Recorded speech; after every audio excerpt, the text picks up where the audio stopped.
கத்தாரில் நடைபெற்ற சர்வதேச அளவிலான சிலம்ப போட்டியில் மன்னார்குடியைச் சேர்ந்த சிறுமி தங்கம் மற்றும் வெள்ளிப் பதக்கம் வென்று சாதனை படைத்துள்ளார். 13 வயதான அஸ்மிதா கடந்த 7 ஆண்டுகளாக சிலம்பம் கற்று வருகிறார். இவர் கடந்த மாதம் கத்தார் தலைநகர் தோஹாவில் நடைபெற்ற சர்வதேச அளவிலான சிலம்பம் போட்டியில் கலந்து கொண்டார். அதில் ஒற்றை கொம்பு சுற்றுதல் பிரிவில் தங்கப்பதக்கமும் கம்பு சண்டை பிரிவில் வெள்ளிப் பதக்கமும் வென்று சாதனை படைத்தார். முதலமைச்சர் கோப்பைக்கான விளையாட்டுப் போட்டிகளில் சிலம்பம் இடம்பெற்றுள்ளதால் இத்தகைய சாதனையை புரிந்ததாக அஸ்மிதா பெருமிதம் தெரிவித்தார்.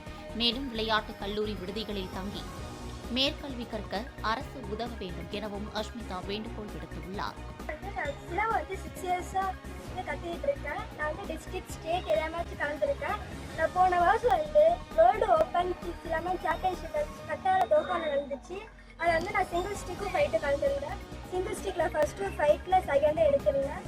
அதுக்கப்புறம் எக்ஸ்பீரியன்ஸ் எனக்கு தமிழ்நாட்டோட அங்கே நடந்தது டிஃப்ரெண்ட்டாகவே இருந்துச்சு. நான் இன்னும் ப்ராக்டிஸ் பண்ணணும்னு எனக்கு தோணுச்சு. அதனால நான் இன்னும் ப்ராக்டிஸ் பண்ணிட்டு நான் இன்னும் கற்றுக்கணும்னு எனக்கு ஆர்வமாக இருக்குது.